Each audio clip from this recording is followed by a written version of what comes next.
अस्सलाम वालेकुम जी, कैसे मिजाज हैं आप सबके। एजे इलेक्ट्रिक यूट्यूब चैनल के साथ मेरा नाम आमिर है। प्यारे दोस्तों, आज की इस मुख्तसर सी वीडियो में मैं आपको दिखाऊंगा कि इन्वर्क्स का 8 किलोवाट का single phase Nitrox hybrid inverter जो कि पहले ब्लैक कलर में आता था, उसका जो अभी 2024 मॉडल लॉन्च किया गया है वाइट कलर में, जो कि इस वक्त आपको यहाँ पर नज़र आ रहा है वीडियो में।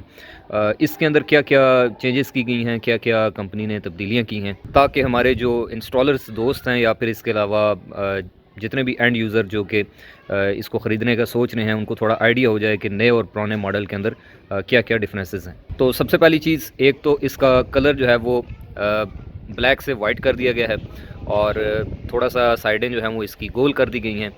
इसके अलावा फ्रंट साइड पे जो स्क्रीन है उसमें बटन जो हैं वो थोड़े से ज़्यादा सॉफ्टी से और थोड़े रबर टाइप के दे दिए हैं जी। इसके अलावा यहाँ पर एक और जो तब्दीली की गई है वो ये है कि पहले यहाँ पर स्क्रूज़ लगे होते थे जिनको एल्कीस की मदद से हम खोल के इसका ये फ्रंट कैबिनेट खोलते थे और इसके अंदर इसका टर्मिनल बॉक्स और सारे कनेक्शंस वगैरह करते थे। अभी इन्होंने यहाँ पर आप देख सकते हैं किस तरह से ये कब्जे दे दिए हैं, यहाँ नीचे भी कब्जा है। तो यहाँ से जब हम इस स्क्रू को ओपन करेंगे तो उसके बाद ये इस तरह से एक दरवाजे की तरह बाहर की जानिब खुल जाएगा। इसके अलावा जो इसकी स्पेसिफिकेशन है वो ऑलमोस्ट सेम ही है जैसा कि पहले वाला जो 8 किलोवाट का मॉडल था उसके अंदर थी। इसके अंदर जो फ़र्क हैं वो ना होने के बराबर हैं। बैक साइड पे जो बॉडी है उसको भी ब्लैक कलर में जो है वो बनाया गया है। ओवरऑल इन्वर्टर वैसे ही मजबूत है क्योंकि ये एक IP65 इन्वर्टर है। इसके अंदर सर्किट के अंदर किसी किस्म का कोई कूलिंग फ़ैन नहीं लगा हुआ। एक कूलिंग फ़ैन है जो कि इसके बाहर हीट सिंक को कूल करने के लिए लगा हुआ है और वो भी इन्वर्टर की बॉडी से बाहर इंस्टॉल्ड है। इसके अलावा एक और चीज़ जो कि पहले नाइट्रॉक्स के अंदर नहीं आती थी वो अब आनी शुरू हो गई है, वो हैं ये 2 अदद मैग्नेटिक रिंग। एक ब्लैक कलर का है और दूसरा वाइट कलर का रिंग है। ये जो ब्लैक कलर वाला रिंग है ये बैटरी की जो केबल हैं उनके साथ लगता है और जो वाइट वाला मैग्नेटिक रिंग है ये अगर आप लिथियम बैटरी लगाते हैं तो उसकी BMS केबल को 4 दफ़ा इसके अंदर से गुजारना होता है ताकि जितना भी जो इलेक्ट्रोमैग्नेटिक फ्लक्स है फालतू उसको कैंसिल आउट किया जा सके। इसके अलावा लेड एसिड बैटरी के लिए जो केबल सेंसर है, पैरेलल 2 इन्वर्टर्स को पैरेलल करने के लिए communication cable, Rawal boards, MC4 connectors और वाईफाई लॉगर स्टिक और ये CT यानी कि करंट ट्रांसफार्मर, इसका यूज़र मैनुअल, ये सारी चीज़ें एज़ इट इज़ जैसे कि पहले आती थी अब भी आती हैं। IP65 एक एनवायरनमेंट प्रोटेक्शन होती है, यानी कि इसके अंदर 3 चीज़ें होती हैं। एक तो ये वाटर प्रूफ होता है यानी कि रेन प्रोटेक्शन है, इसके अलावा सन रेज़ की प्रोटेक्शन है, डस्ट प्रोटेक्शन है। अब चूँकि मॉइस्चर और पानी, डस्ट, ये चीज़ें हवा में से इसके सर्किट के अंदर नहीं जा पाती, इसीलिए इसकी जो इंटरनल प्रोटेक्शन है वो भी काफ़ी हद तक स्ट्रॉन्ग हो जाती है बनिस्बत जो आपके IP20 इन्वर्टर्स होते हैं जिनके अंदर कूलिंग के लिए कूलिंग फैंस लगाए गए होते हैं। इसकी नीचे वाली साइड पे आप आ जाएं तो ये देखें लेफ़्ट साइड पे आपको इसके जो चूँकि ये डुअल MPPT है तो दोनों साइडों पे आपको 4 जो MC4 कनेक्टर्स हैं वो देखने को मिल जाते हैं।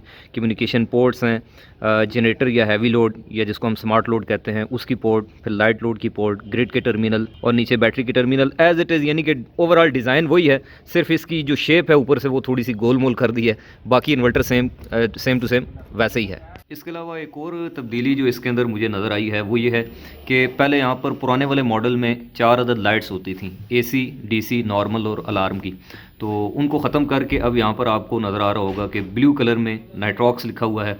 इसके अलावा पहले इसकी चौड़ाई तकरीबन 13 इंच होती थी और अब इस इन्वर्टर की जो चौड़ाई है वो भी 1.5 इंच बढ़ाकर तकरीबन 14.5 इंच जो है वो कर दी गई है।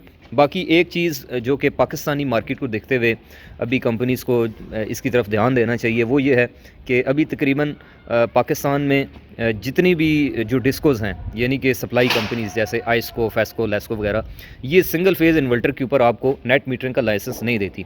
अगरचे जितने भी आपके हाइब्रिड इन्वर्टर हैं, चाहे वो 6 किलोवाट के हों, 8 के हों, वो सारे के सारे नेट मीटरिंग वाले फ़ीचर के साथ आते हैं। आप इस इन्वर्टर के साथ भी नेट मीटरिंग लगा के तो आप रिवर्स फीडिंग कर सकते हैं, लेकिन मसला ये है कि ये सारे इन्वर्टर सिंगल फेज़ हैं और आपको सिंगल फेज़ के ऊपर नेट मीटरिंग का लाइसेंस नहीं मिलता, उसके लिए आपको 3 फेज़ इन्वर्टर लगाना पड़ता है। तो मजबूरन लोग फिर क्या करते हैं कि वो अपनी नेट मीटरिंग फ़ाइल के अंदर किसी भी 3 फेज़ इन्वर्टर का नाम डाल के पैसे वगैरह दे के लगाते सिंगल फेज़ इन्वर्टर हैं हाइब्रिड। अब चूँकि जिसने हाइब्रिड इन्वर्टर लगाना है उसके पास तो कोई ऑप्शन नहीं बचता, हाइब्रिड सारे सिंगल फेज़ आते हैं और सिंगल फेज़ के ऊपर आपको नेट मीटर नहीं अलाउ होता, तो वो फिर ये समझें कि गैर अखलाकी तौर पे झूठ बोल के फ़ाइल के अंदर 3 फेज़ इन्वर्टर शो कर देते हैं और लगाते सिंगल फेज़ और पैसे वगैरह दे के जनरेशन लाइसेंस बनवा लेते हैं। तो मेरा ख्याल है कि मैन्युफैक्चरिंग कंपनीज़ को इसकी जानिब भी कोई ध्यान देना चाहिए कि इसको लीगल करने के लिए अब कोशिश करें कि छोटी कैपेसिटी के अंदर 3 फेज़ हाइब्रिड इन्वर्टर्स को उनके बारे में भी थोड़ी सोच विचार करनी चाहिए ताकि ये जो एक गैप है ये दूर हो सके। तो मैं उम्मीद करता हूँ कि आपको आज की वीडियो से कुछ ना कुछ नया सीखने को मिला होगा।